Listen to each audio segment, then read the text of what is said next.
Hi everyone, welcome back. So this is the fourth video on regression diagnostics, how to sort of assess tests of assumptions for fitting a regression model. So in the previous three videos, I looked at the normality of residuals assumption. In the second video, the assumption of linearity between IV and DV. In the last video, the third video, we looked at multi-collinearity between independent variables.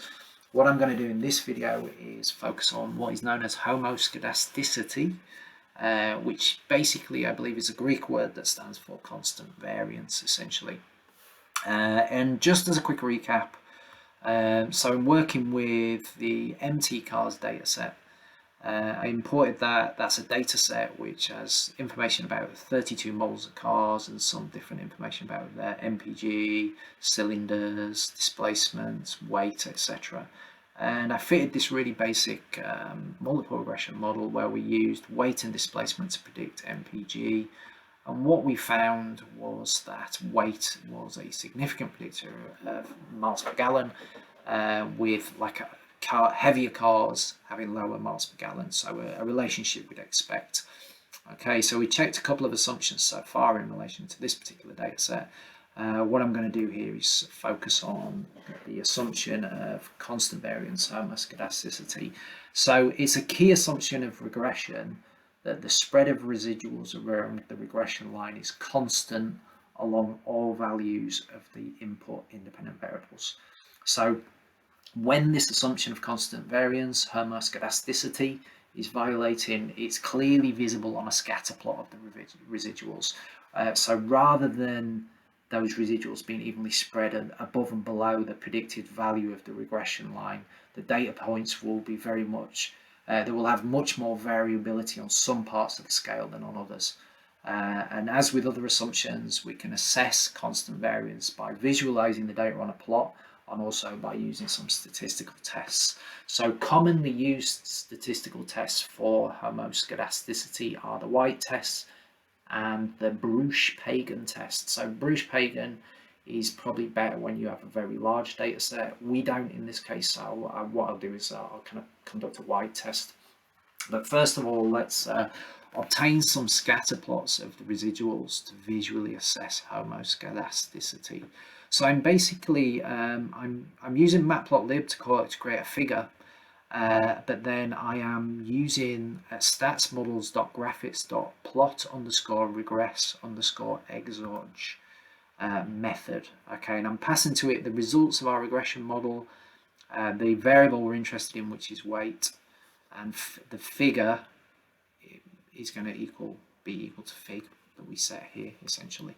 So let me run that, and you will see that creates this kind of matrix of these four plots, which are really interesting. So I think it's worth mentioning. It's very cool here that, you know, like the stats model software library integrates really well with stuff like matplotlib and things like that. That's often the case with software libraries in Python.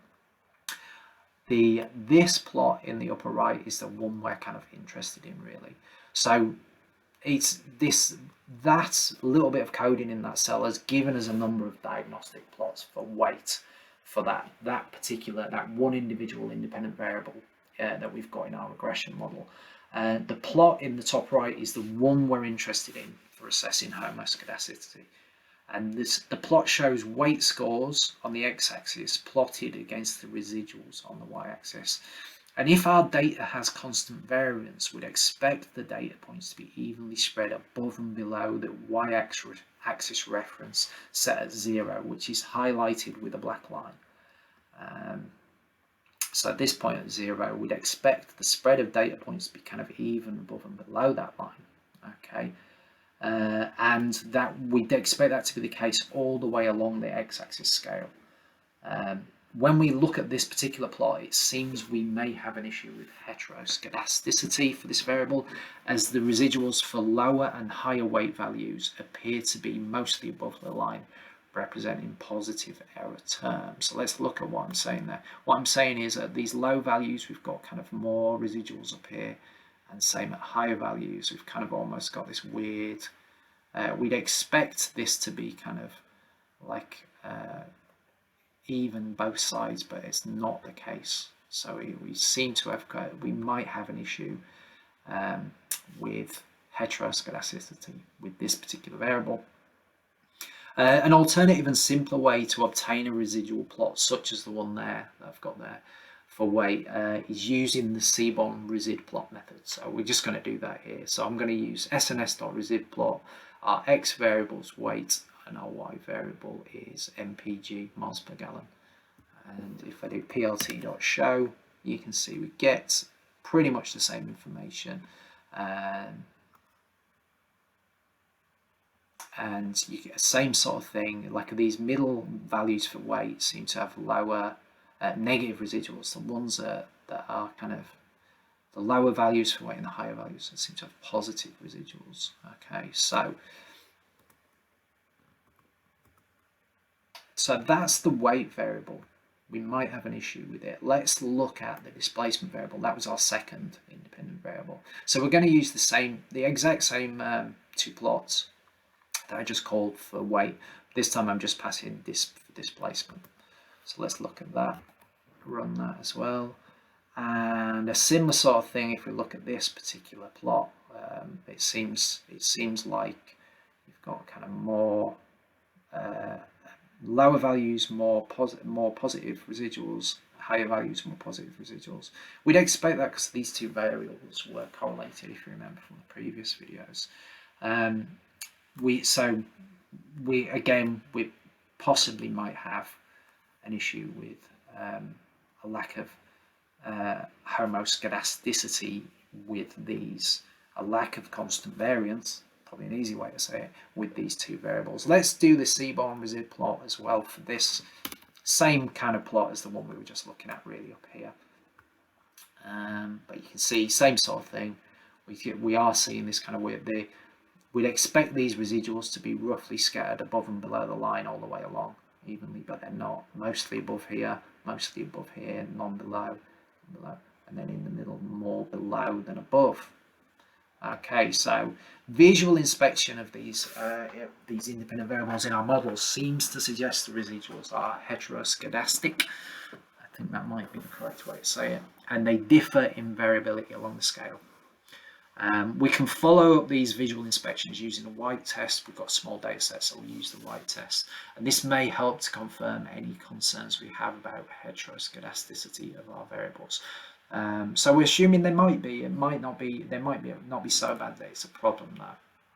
So I'm going to conduct a White test on the regression model. So in order to do that, so this is another diagnostic test that's available in stats models. So I'm going to import that from statsmodels.stats.diagnostic, import het_y. Okay, and then I'm going to create an object which is just a list of labels 3. So I've done this before. Essentially, I've just created an object which has got 3 strings in it. One saying Lagrange multiplier statistic, one saying p-value, one saying f statistic, and another saying p-value. Okay, and then I'm going to actually run the het_white test that we imported here. I'm going to save it as white_t, and I'm going to call the het_white method that we imported. And what I'm doing is I'm passing to it the residuals from our results. And then I'm passing this second argument, resid.model.exog.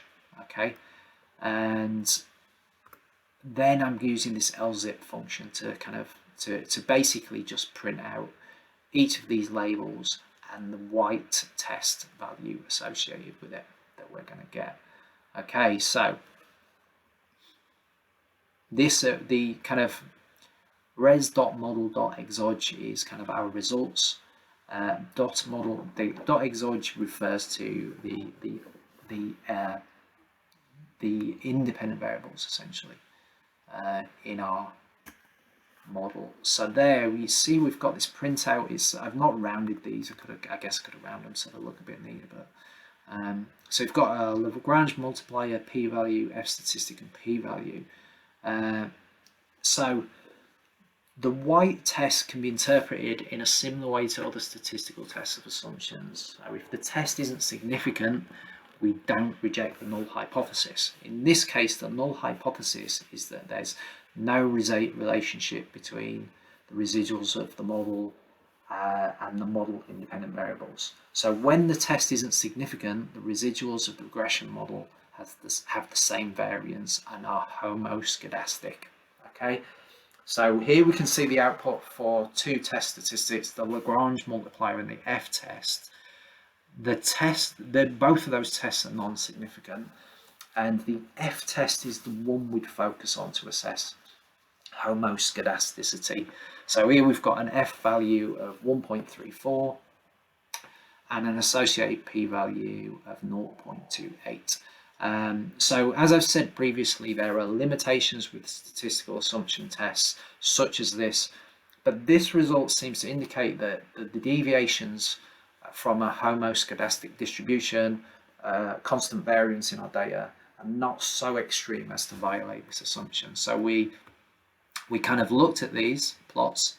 It seemed like we had an issue, and then, you know, how bad is the issue? Is it so bad that it's going to be a problem for our model? We then used this Het-White test, and it seems that was non-significant. So it seems to indicate that although they might deviate from constant variance, it's not so bad as to be an issue for our fitted regression model. Okay, so that was homoscedasticity, and hopefully this was useful. So, you know, a couple of ways to diagnose it again. Firstly, visualization plots. Secondly, using a test, statistical test. In the next video, I'll go on and look at independence of error terms. Okay, thanks for listening. I hope it was helpful.